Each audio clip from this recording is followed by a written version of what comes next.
Zelensky के साथ जो कुछ हो रहा है उसके लिए खुद ज़ेलेंस्की भी कम जिम्मेदार नहीं माने जाएंगे।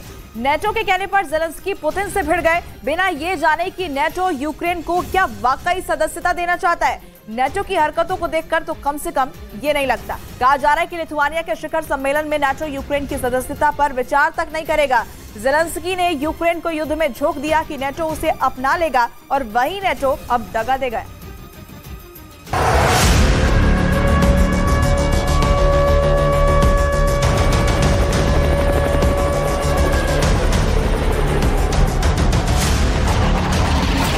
जिसकी जिद की,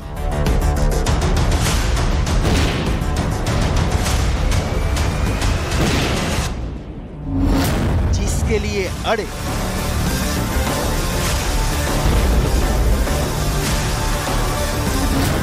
जिसकी खातिर लड़े, जिसके लिए मार काट मची,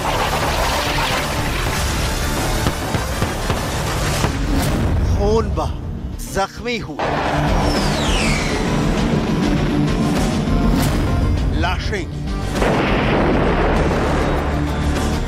अब पता चला वो फरेब, धोखा था, साजिश थी। ज़ेलेंस्की बहुत मायूस। 500 दिनों से युद्ध में जलता यूक्रेन देखकर ज़ेलेंस्की की आंखें गीली।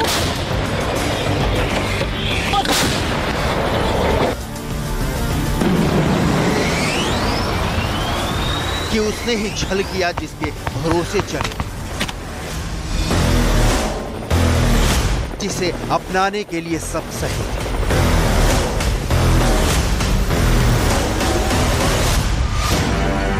ज़ेलेंस्की का दिल टूट गया है।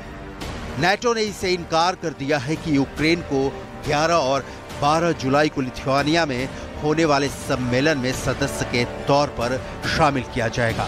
स्वीडन के बाद ज़ेलेंस्की की आस बंध गई थी कि अब उनका नेटो में शामिल होने का सपना पूरा हो जाएगा, लेकिन अब ये होता नहीं दिख रहा।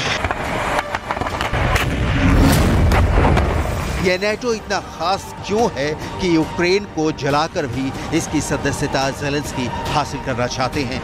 इस नेटो में ऐसा क्या है जिसके बिना यूक्रेन का काम नहीं चल पा रहा है?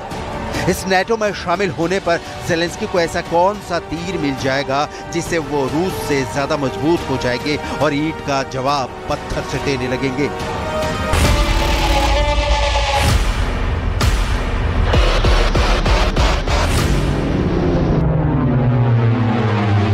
नेटो की डिटेल देखनी बहुत जरूरी है।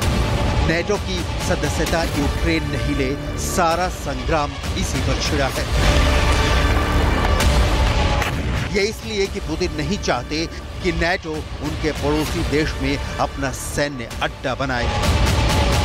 यूक्रेन में अमेरिका डायरेक्ट दखल देना शुरू कर दे। पोलैंड की तरह यूक्रेन भी रूस के लिए सिरदर्द बन जाए। लिहाजा जंग छिड़ी। ज़ेलेंस्की अब तक जिद पर अड़े हैं कि उन्हें हर हाल में नेटो की सदस्यता चाहिए। उसके पीछे की दलील का कारण है नेटो का एक नियम। इस नियम के मुताबिक नेटो के इस समय 31 सदस्य देश हैं। इनमें से किसी भी देश पर हमला नेटो के तमाम देशों पर हमला माना जाता है। इसका सीधा सा मतलब है कि जो भी लड़ना चाहेगा उसे सीधे 31 देशों के साथ लड़ना होगा।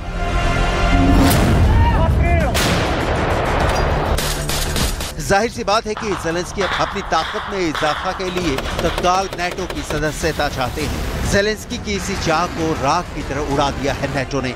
पश्चिमी मीडिया में छपी रिपोर्ट के मुताबिक यूक्रेन की सदस्यता पर निकट भविष्य में बातचीत शुरू नहीं होगी।